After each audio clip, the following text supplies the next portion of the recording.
And over here with the paint booth, out of the random bits of testing I've done here and there, just real casual stuff offhand, I've come to realize that I'm pretty much spraying into this corner more than certainly that one. This filter has been flipped around twice, so that's why there's so much debris here in the middle. And then of course the spots over at that side compared to anywhere else pretty much demonstrate what's going on. There are a few problems with the paint booth that, not necessarily problems I guess, but concerns. They're definitely points of interest at the very least. One is that I expected this grating here to need strengthening, tightening up on the screws every now and then. There's the slightest bit of rattle going on, which a month after being used on and off has begun to show up.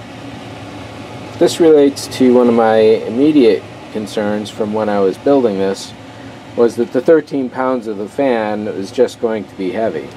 And another concern that came up during the smoke tests was that while all along the bed there was really good suction going down into the holes, all the air pretty much billowed up into the entire thing, and it could take a while to dissipate, probably 30 to 40 seconds total. Part of that I think is due to the filter itself, but a lot more of it is the lack of the distance for the fan to get through the filter to all the air to really start mixing it up. Tying those 2 points together, the fan is probably going to go up into the ceiling, and based on where I've been spray painting, it's probably going to go up somewhere in there. I haven't quite decided. The one concern for it is that there'd be enough room for the ducts to come off, which also ties into point 3 on why this is a good thing to do, is that right now I think that an additional concern is that the static air pressure in this length of ducting is enough or greater than enough to at least cause some problems here where there could be better airflow going on. So instead of running the ducts out of the side along the length, up here and then back around there, going up to the ceiling, they're just going to have a nice straight shot all the way across back to there, which is another reason to put the fan up into this corner there. The big deal about that is that it has to be rewired. So I think I'm going to tackle that now. Let's see how it goes.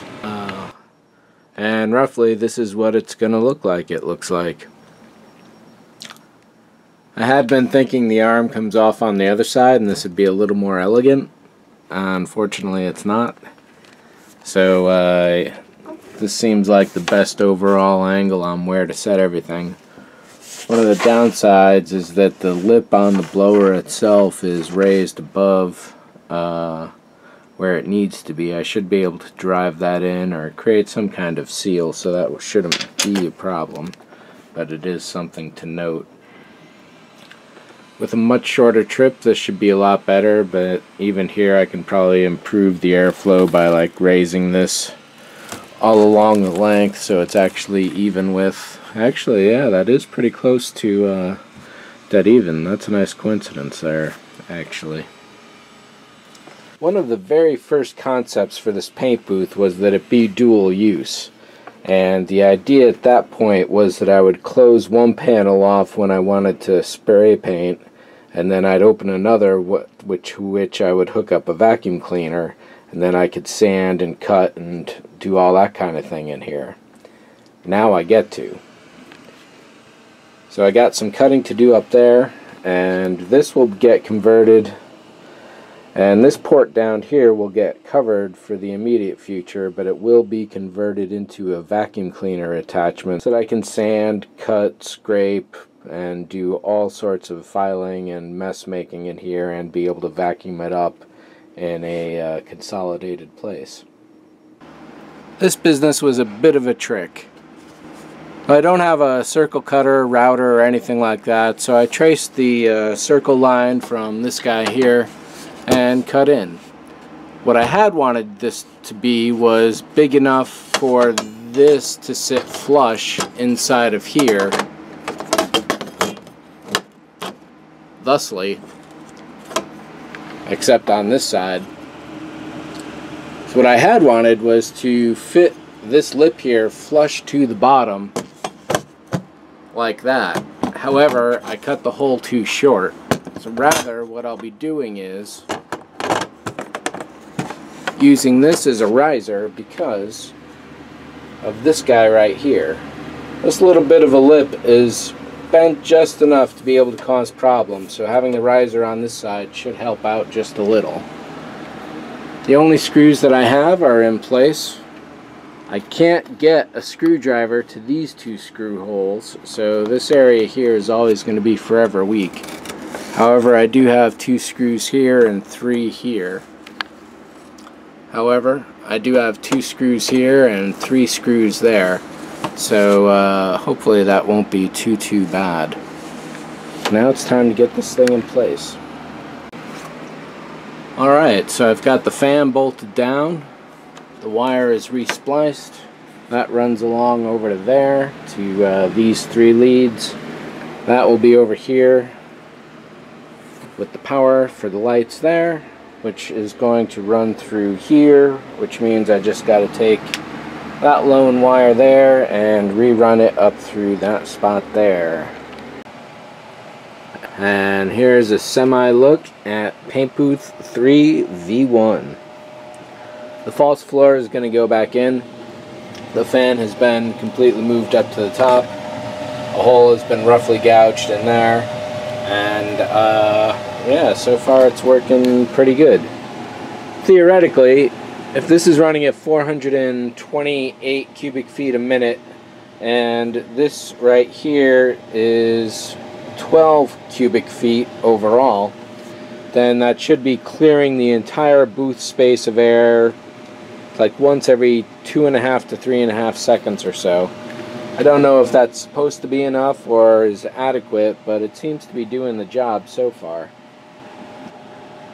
And since I can't take the fan box fan out of the window while the fans are running, and it being the beginning of winter here in Los Angeles, I've had to go to some extra measures to make sure that this window doesn't leak a lot of heat.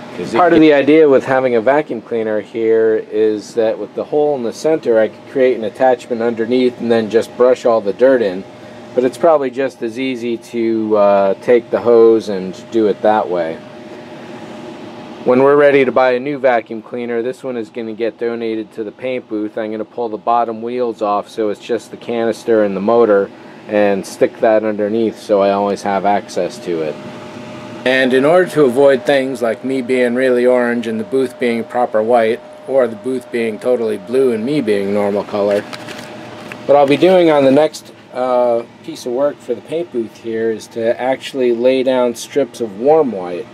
This is daylight white, so when I have the window open, which it's not for the winter, then this is going to match that and it's going to flood the room really nicely. Whereas, if I'm working at night, or a similar time, setting up warm white will match these, and I won't have to white balance the camera anymore. And you can see that the other change I made to the booth already. It's a little sloppy, but I just threw it in there. And what I've been doing for the last 10 minutes or so are smoke tests all over the place.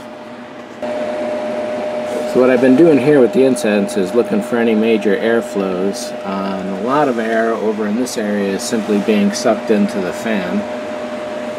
But the other thing I'm looking for is for jets of air to shoot through the smoke and kick it to the side or anything. So that seal is looking good. This one up here has been looking good. All of the air around here.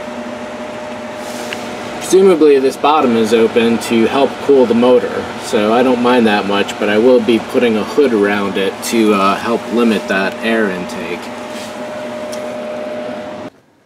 And down here what I've been doing is to fill up the roof and get a basic idea of a smoke field and how the air looks like when it's relatively stagnant, apart from my arm moving the incense through the volume, of course, and then where all that smoke goes, including new stuff when that fan goes on. And the roof is looking like it evacuates very thoroughly. Everything even out to just about here. Most of the airflow is going to go inside, and then just over half a foot out, 12.5 centimeters,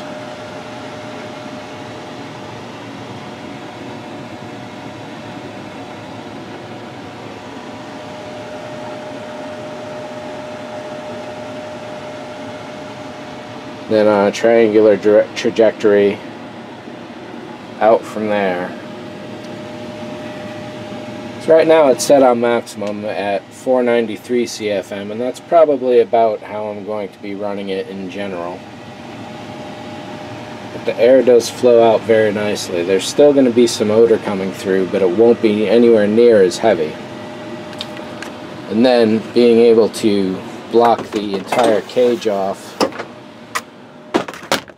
with the shield. And I should throw the incense in there first because this stuff smells.